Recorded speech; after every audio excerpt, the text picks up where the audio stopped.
Hey guys, welcome to my YouTube channel. In my previous video, I have showed you how you can delete a Azure container or create a container and how you can delete a blob and create a blob in Azure containers. So this video, I'm going to explore the Azure databases. So there are several database services under Azure. So let me explore that and I'll try to describe you regarding Azure databases. So I have to go to portal.azure.com. So this is the official site of your Azure. And guys, if you didn't created your account in portal.azure.com, I'm requesting you to create that account. And if you do hands-on, then only you have to follow me, or else it will be difficult for you. Okay, so I already logged into my account. So you can see like this much credit remaining in this particular free trial. So in this video, I'm going to explore the Azure database. So you can see there are several services available for Azure services. And there I can see like SQL databases and Azure SQL Server. Okay, so those options are available. And if you can't see those options in your landing page, you simply need to go to more services. And if you click on more services, you have to go to left side and databases. This option you need to select, and if you select this option, you can see several menus also available, like build new application, modernize existing application, or hybrid data services. So first, I need to explore Azure database for flexible servers, which you can connect it to your local command prompt, or else you can connect it to SQL Workbench as well. Okay, so what is SQL Workbench? So you have to install that first. So you have to go to download SQL Workbench, this option. Okay, and you can open the first link. Okay, download my SQL Workbench, and based on your operating system you can download that. So I'm using a Windows operating system, so I have installed this 64-bit installer. Okay, so if I click on download, you have to give some details like you don't need to log in or sign up, guys. You just click on no thanks, just start my download this option, and if you click this option, and it started downloading. So I have already downloaded and installed that SQL Workbench. How it is looks like. So I have already opened my SQL Workbench, guys. So this is my workbench and it looks like this. And I will explore this SQL Workbench later. Uh, how you can connect a database through SQL Workbench, that I'll tell later. So first explore the Azure database. Okay, so this is the Azure portal, and I'm going to explore Azure MySQL Server. So simply click this option and flexible server. So this is a flexible server. Okay, so if you create this database, you can connect it to SQL Workbench. You can connect it to your application if you have any framework application and you are going to use any database to the backend. So this option will be ideal for you, and the cost is lower compared to other services. Okay, so here how to create the database, you simply need to, I have already created, but still I'll show you like how you can create the Azure MySQL flexible servers. You have to click on the plus button.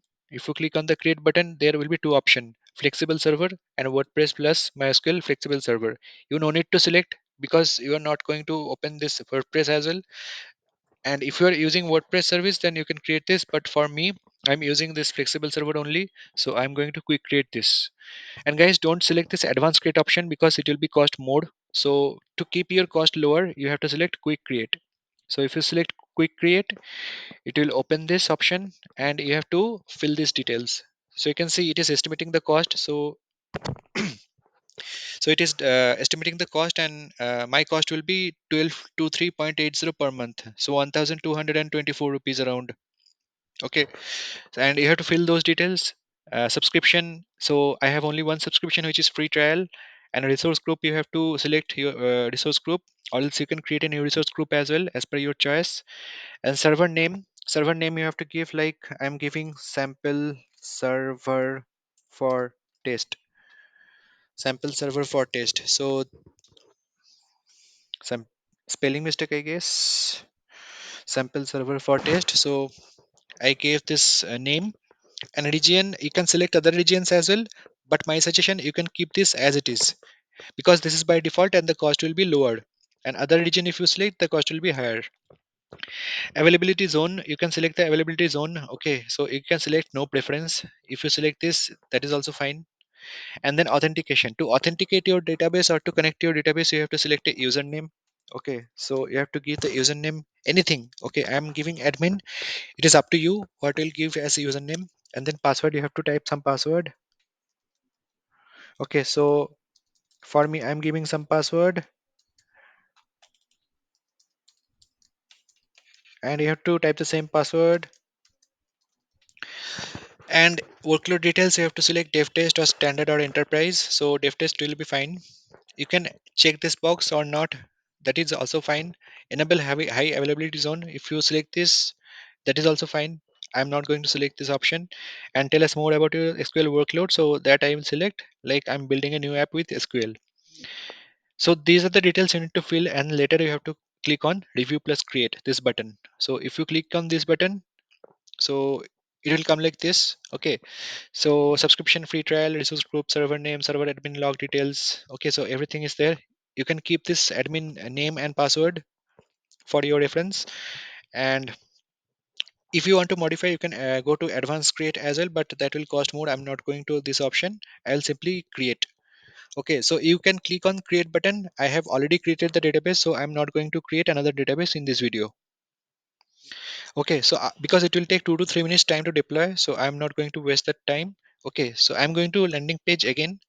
After creating the deployment, it will come to your database services. Okay, so I'm going to landing page again.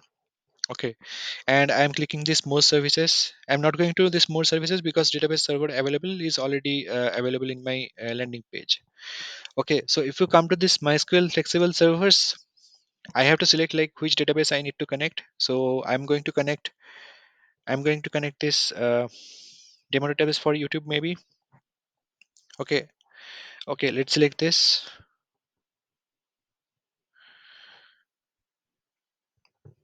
Okay, so this is the database detail. So how to connect this through your MySQL workbench? Okay, so for that you have to go to network tab first. So which comes under settings. You have to click the settings option and go to networking. And in networking tab, you have to allow the public access. So first you need to allow the public access. Then you need to add the IP address. Okay, so I have already added my IP address, I guess. Yes, I have already added this. I'm going to allow this as well, and adding my client IP address like this. Okay, so it have added my IP address, and then I need to save the changes. Okay, so it is updating, and next you need to go to connection. Okay, so this is the next option. So it will take some time. Let me go to the other database. Okay, I cannot move from this page. Okay, let's discard this. Okay, I'm discarding this. I'm going to my database page again. So I'm going to connect this database. Okay, let me open this database and let's see what are the details available. So I'm going to networking page, and if you go to networking, and yes, here public access is enabled, and allow public access is also enabled, and I have added my client IP address, which is 49.206.61.141. So this has is already added here, and this range is given because if you want to connect your database through any backend framework like Laravel or Django or Flask or Fast API, so that time you need to provide the IP range in the settings file, right? So for that it is given. If you are not adding, that also fine, because you can connect your database through credential as well. Okay, I have saved the details already, so I'm not going to change anything in this page. So simply I need to connect the database. So for that I am going to this connect option. So you can see, right, a connect option is available. So if you go to this connect option, so you can see the few lines like firewall rules are enabled for this server. Any resources that are part of the same virtual network as the private endpoint can access from the server, which is absolutely fine because I have allowed the public access in the networking page, right? So for that only this option is coming, which is absolutely fine. And then SSL is enforced and service ready state. So those option is given.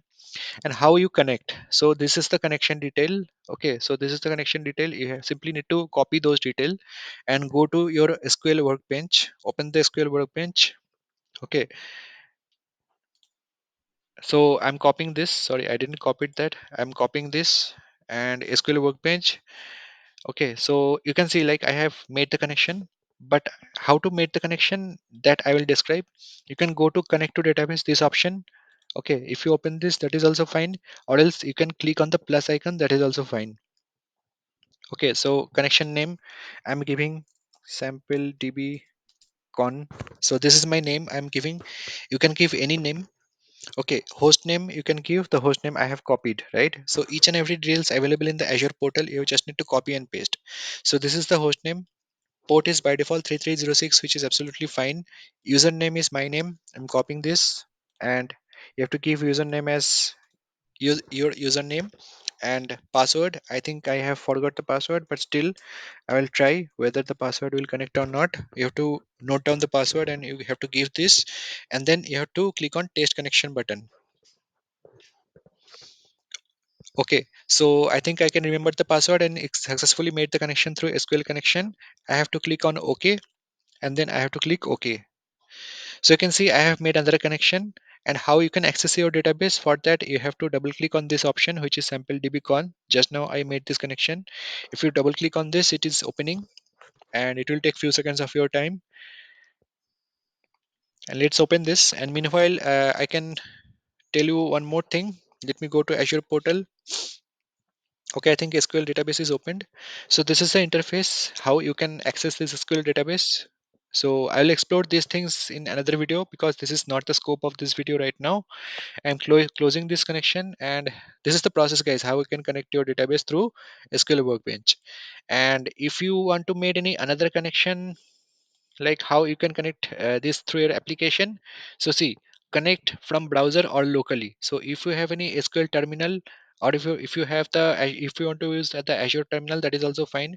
You have to copy this and you have to click this option. So that I'll show you in the next video, maybe how you can access the database through terminal.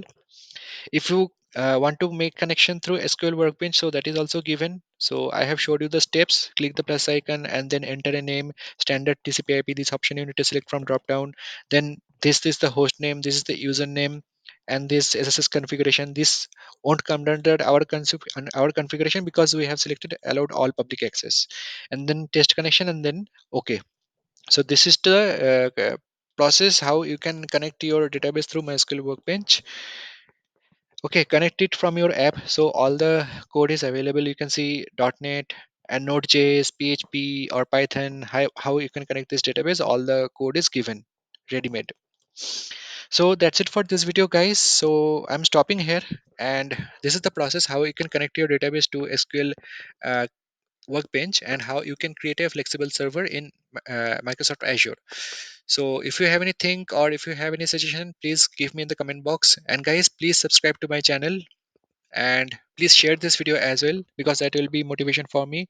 And if you made any comment in the comment box, surely I'll give you a reply. And if you have any suggestion or any of the topic on which I want to make a video and that will be helpful for you, that also you can suggest. And that's it for this video. I'll make some other video on Azure tutorial, and till then, stay tuned and goodbye.